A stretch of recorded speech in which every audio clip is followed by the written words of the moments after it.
आशा करता हूं आप सब बहुत अच्छे होंगे। मेरा नाम है सिद्धांत अग्निहोत्री, स्टडी ग्लोस पे आपका बहुत बहुत स्वागत है। दोस्तों आज हम बात करेंगे कि आखिरकार ईरान इजराइल में जीतेगा कौन। चलिए और कूपन कोड यूज करिए गांधीगिरी, सारे कोर्सेज पे हमारे 30% ऑफ है। गांधी जयंती सेल का आज आखिरी दिन है, तो make the best out of it. चाहे साइकोलॉजी ऑफ अट्रैक्शन हो, डार्क साइकोलॉजी हो, पॉर्न एडिक्शन को खत्म करने का कोर्स हो, सब लाइव है। तो हम एक तरीके से कैपेबिलिटी को कंपेयर करेंगे। देखिए एक चीज समझिए कि इजराइल यहां है, ठीक है, ईरान यहां है, हिजबुल्ला यहां है ना, इसके नीचे नहीं जाऊंगा तो बात इतनी सी है कि जो इजराइल है वो यहां है और अमेरिका और ऊपर कर लो 4-5 गुना, तो ईरान नीचे है। लेकिन क्या ईरान कमजोर है? जवाब है नहीं। अगर आप पूरे गल्फ कंट्रीज की बात करो, पाकिस्तान के बाद ताकतवर मिलिट्री ईरान के पास है सबसे ज्यादा, है ना। तो आप ये मान के चलिए कि जिस तरीके से पाकिस्तान को बाकी देशों ने मदद की थी जब भारत न्यूक्लियर पावर बना, तो ये बाकी देश कहने लगे कि पाकिस्तान को भी न्यूक्लियर पावर बनाओ, बैलेंस ऑफ पावर मेंटेन होना चाहिए। हुआ ईरान के साथ ये, तो ईरान की मिलिट्री तगड़ी है ना। तो जब तक हम कंपेयर नहीं करेंगे तब तक कुछ होगा नहीं। तो ये तो चलिए खैर, इस पे हम इतना नहीं नजर डालेंगे। आपको पता है कि यहाँ पे जो ईरान काउंसिलेट है उसको अटैक किया और किस तरीके से फिर ईरान ने पलटवार किया, तो जगह जगह मारा, लेकिन उसके बाद एस्केलेशन बंद हो गए। बट अभी हम फिर देखते हैं कि सितंबर में फिर से शुरू हो गया। ईरान ने लगातार जो है मिसाइल दाग दी, 200 के करीब मिसाइलें जो है वो मारी है। लेकिन हम यहां पे देखेंगे कि आखिरकार कि क्या कैपेबिलिटी, मिलिट्री कैपेबिलिटी में ज्यादा नजर डालेंगे। तो सबसे पहले तो मिलिट्री स्ट्रेंथ देखिए इजराइल में, और मैं आपको बताऊंगा कि क्या काम करेगा दोनों जगह। पहली बात तो ईरान में आप मारोगे कैसे ईरान को? हिजबुल्ला को मारना आसान है। क्यों? क्योंकि वो आपका बॉर्डर शेयर करता है लेबनान। हमास में आप घुस सकते हो, मतलब गाजा में आप घुस सकते हो, आप सीरिया में घुस सकते हो, जहां जहां आपका बॉर्डर शेयर करता है वहां तो आप घुस जाओगे। लेकिन ईरान तो आपसे बॉर्डर शेयर करता नहीं है, तो मुश्किल होगी। ऐसे ही हुतीज के साथ वहां पे आप एयर स्ट्राइक करोगे, राइट, या फिर वहां पे आप कैसे भेजोगे एक देश? अब यहां पे यमन और बाकी भी देश आपसे, ऐसा तो नहीं कि बहुत अच्छा है जिनसे आप बॉर्डर शेयर करते हो वो नाराजी है आपसे। तो मिलिट्री में मुश्किल आएगी इजराइल को। यहां पे इनकी एयर पावर काम करेगी, एयर स्ट्रेंथ काम करेगी, नेवी काम करेगी।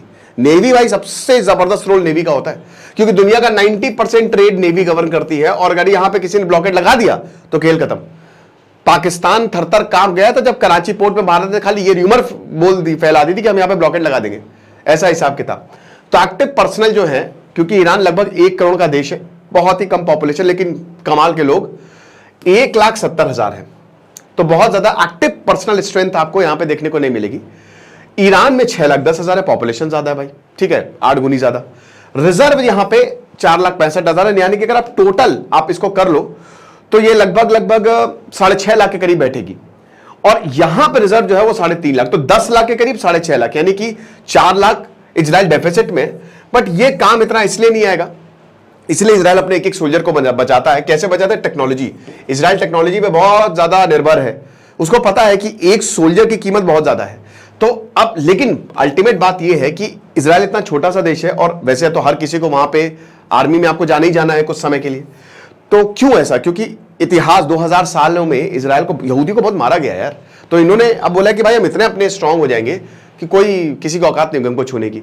पैरामिलिट्री जो सबसे इंपॉर्टेंट होती है वो है 35,000, इनके 2,20,000 है। अब देखिए ईरान के 2,20,000 तो है, लेकिन इजराइल का एक एक आदमी 100 पे भारी है पैरामिलिट्री। ये ऐसी इनकी ट्रेनिंग होती है।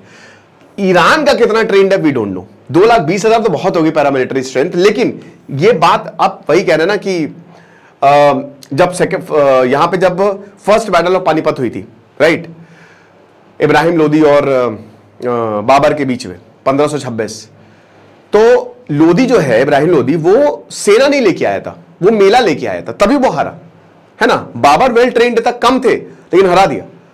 तो यही बता रहे कि ये सेना है कि मेला है। एक चीज ये देखनी पड़ेगी कि इसमें कितने ट्रेंड है। इजराइल के तो हमको सब पता है कि उसके पैरामीटर्स क्या है, ट्रांसपेरेंसी है। ईरान का क्या है वी डोंट नो। लेकिन क्या मिलिट्री स्ट्रेंथ इतनी काम आएगी? सबसे बड़ी बात है। देखिए मुश्किल है यहां पे ग्राउंड ऑफेंसिव, आप मैंने बताया ना जो बॉर्डर शेयर करते हैं वहां पे तो कर सकते हो, लेकिन ईरान में शेयर करना, ईरान में ग्राउंड ऑफेंसिव करना इतना आसान नहीं होगा, ठीक है। साथ ही साथ एयर पावर। अब ये एयर पावर यही गेम चेंजर है इजराइल के लिए। ईरान के लिए इतना चेंजर नहीं है। ईरान कुछ नहीं कर सकता, कितनी भी मिसाइल दाग दो, क्योंकि इनका सी डोम, आयरन डोम बहुत ही तगड़ा है। डिफरेंट लेयर ऑफ सिक्योरिटी है इजराइल की, उन्होंने टेक्नोलॉजी इतनी जबरदस्त बना के रखी है।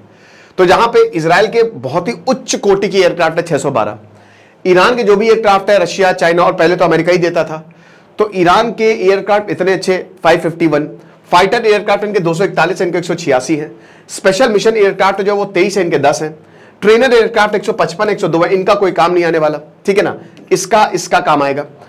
एरियल टैंकर्स बहुत ही इंपॉर्टेंट है भाई, टैंक को लिफ्ट करके आप ले जा सकते हो, इनके पास 7 है 14 है। उसके बाद अटैक हेलीकॉप्टर्स, ये काम आएगा, 48 है इजराइल के पास। भाई अमेरिका का भी सपोर्ट है, याद रखिएगा इजराइल में आप अमेरिका को जोड़ दीजिए, अमेरिका प्लस इजराइल, तो फिर ईरान के पास यहां पे 13 है। हेलीकॉप्टर्स इनके पास 146 129 है।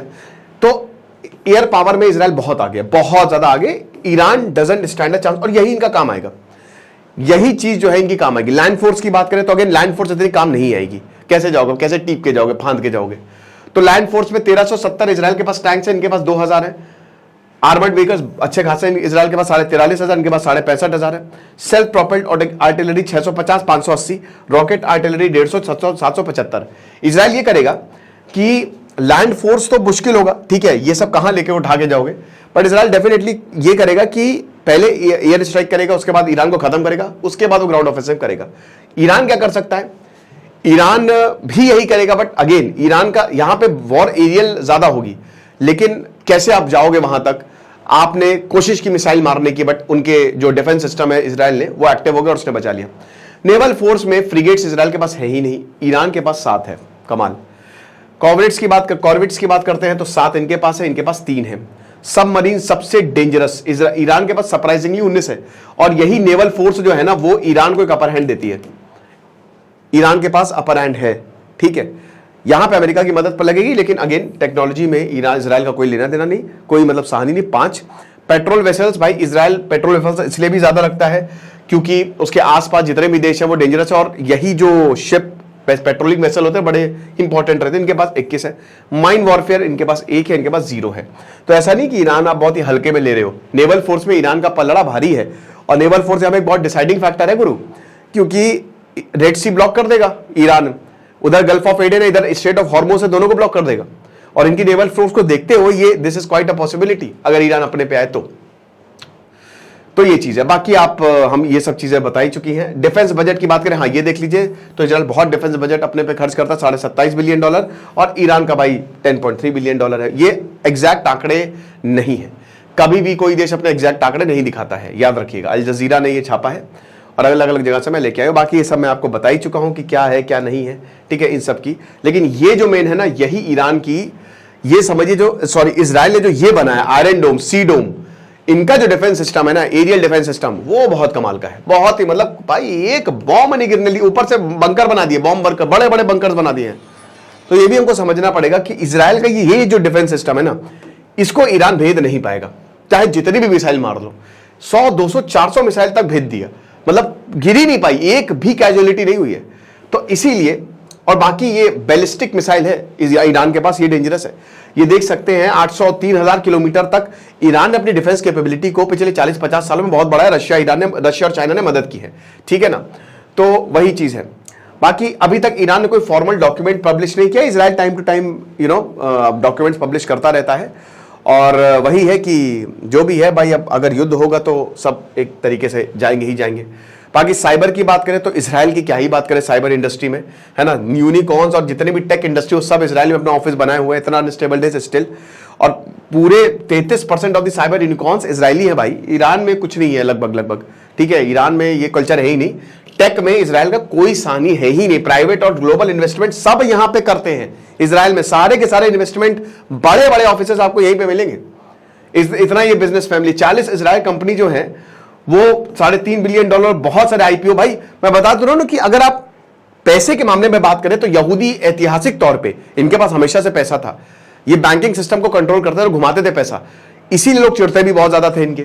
और यही पैसा आज भी आपको कंपनीज, आईपीओ, इक्विटी, इन सब के फॉर्म में देखने को मिलेगा। तो कंट्रोल करते हैं क्योंकि एजुकेशन पे बहुत ज्यादा इनका जो एजुकेशन सिस्टम है ना, यहूदी जुडाइज्म में एजुकेशन ज्ञान को बहुत ऊपर माना गया है, ठीक है। तो यहूदी जो है, और आपको एक और चीज बताऊं, जब सबसे ज्यादा पता है किसने यहूदियों को, हमारे क्रिश्चियंस ने, यस, बहुत ज्यादा कत्लेआम हुआ है 2000।